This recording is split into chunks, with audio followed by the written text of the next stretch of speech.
Hello, my Smexy Suckers. How you doing? Welcome to the Undecidedlover Baker channel. I am Jordan Macy. What am I doing? I don't know. I have pants on. Don't worry. It's just I'm wearing shorts. I don't know. Wow, I look fat. Okay, so I was making a video reacting to my Musical.lys, and then I realized this is horrible. So, if you guys do want to see that, go like this video, go put a comment down below and tell me to do it, or else I'm not going to do it, because honestly, like, it was a bad video I just made. It was 15 minutes of my life that I'll never get back, and it was awful. But if you want to see the video, I can make it again, because I deleted it. Hello. Okay, so as you guys know from my past, wow, this is like middle school all over again when I started this. This reminds me of when I first started YouTube. I used to sit at my desk and my lamp was my light, and I just sit down and make a video just talking. And that's kind of ironic. So,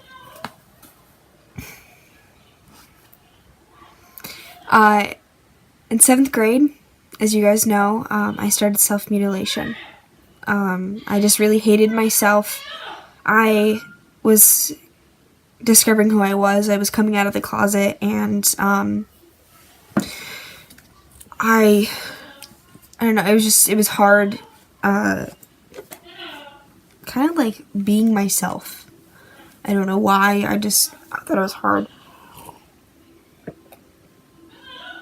Hashtag don't quit. But I was just extremely depressed, and I had anxiety about everything. And it was when I was starting to discover who I was and that I was bisexual, and I started developing more high-strung crushes on people, and that was when I finally allowed myself to see what horrible thing happened to me last year that I had just brushed aside and I didn't want to think about, and I put it in the back of my mind. And so a whole bunch of emotions came on to me in 7th grade. So I started, at first, I started stabbing myself with a pin.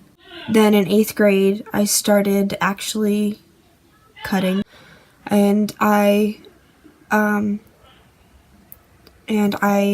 would crawl underneath my covers and I would cut myself.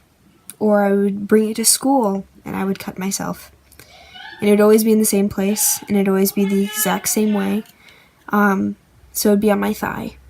And I'm very OCD, where the fact that I would do cross hatches in perfectly straight lines, and then I'd do cross hatches this way in perfectly straight lines to make a perfect box. And I kept doing that. And I would take pain medication. I would take 8 a day. Sometimes I would take 8 within an hour. I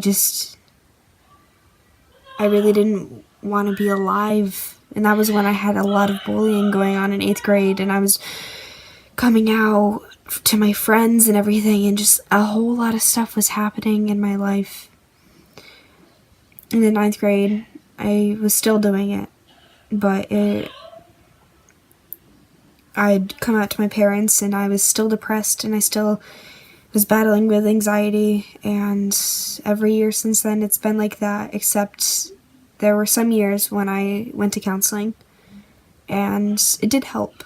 So if you guys are struggling with depression or anxiety or self-mutilation or all of the above, please go get help. Talk to a guidance counselor if you don't have enough money. But if you do have enough money, or your parents' insurance covers it, go talk to someone. Because even 5 sessions, which is what my parents' insurance covered, it did help.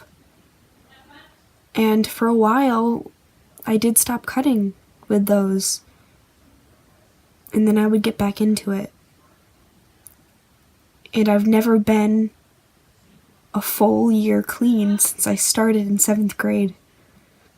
It would either be stabbing myself with a pin, or doing just a small little line or a big box on my leg.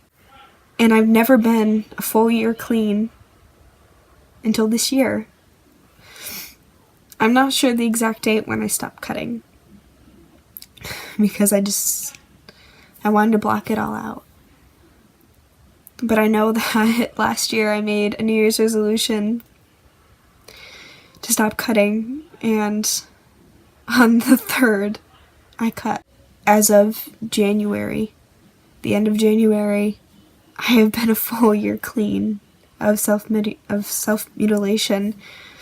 And I know a lot of things have gone down this year. I moved to a new place. I moved into a dorm with new people. I made new friends. I lost a really important friend, but she's happy. And I learned that you can't always keep everyone. And I lost my Grandma Mary to cancer, and I watched her become the skinniest I've ever seen. Like, she was always bigger my entire life. She has huge boobs. And I remember my junior prom, she was like, "You're gonna have boobs just like me." And my favorite picture of us is her and I laughing. And I wanted to die. I wanted to be with her. But then I was like, I can't. I need to be strong for her. And then my Grandma Etzel died in November. And she slowly forgot everyone. But at least she died in her sleep, right? At least she didn't have to suffer like my Grandma Mary did. But what I'm saying is that even though I had to go through all of this stuff this year, even though I had to go through so much pain, I got through it without hurting myself. Yeah, I smoked a few cigarettes. I'm vaping now. I'm a vapor. But I have never been a full year clean of cutting since I started in 7th grade. And that's a big thing for me.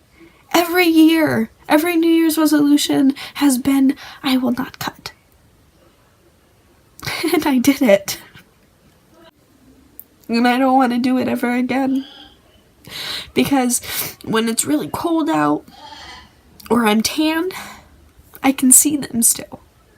And hopefully one day they will be completely gone where I can't see them even if I look hard enough. But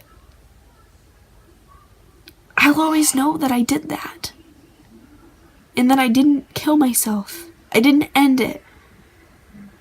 10 years from now, when I'm out of medical school and maybe I have kids or a significant other or whatever, or I don't know, but 10 years, 20 years, 30 years down the road, I'm gonna look back and I'm gonna be like,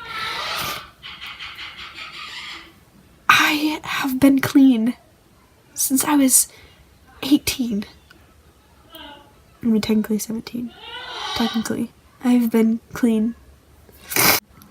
That's a big deal for me. And I hope the people who maybe are watching this and have gone through the same struggles that I have of self-mutilation and anxiety and depression, I hope that you can do this as well. That you can be a year clean, 2 years clean, 3 years clean, 4 years clean, 10 years, and so on, and so on, and so forth. I hope that you can celebrate like I am right now. Because this is a big deal for me.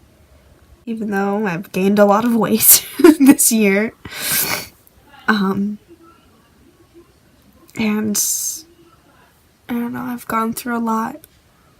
And I've hated myself at some points. I've never gone back to that. So thank you to all of you who are watching, who are in my life, who love me and who I love. Those who are up there who are watching me. Maybe someone down there, I don't know. But to everyone and everything in this world and beyond, thank you for being there to support me on this journey so I can be clean and live a life where I wouldn't be worried about my scars, about hiding them from other people. So thank you. Description down below, there are some crisis lines. There are some text hotlines that I actually would text and they helped. And then there are some other hotlines down below, and I hope that you use them before you make that final move. Text, because it can help. Trust me, talking to a random stranger about your problems can really help. This helps. So if you like this video, please give it a big thumbs up. And don't forget to hit that notification bell down below so you guys can know when I post. Because I don't post that much. And yeah. Don't forget to subscribe down below. I love you, Smexy Suckers, so much. Peace out. Bye.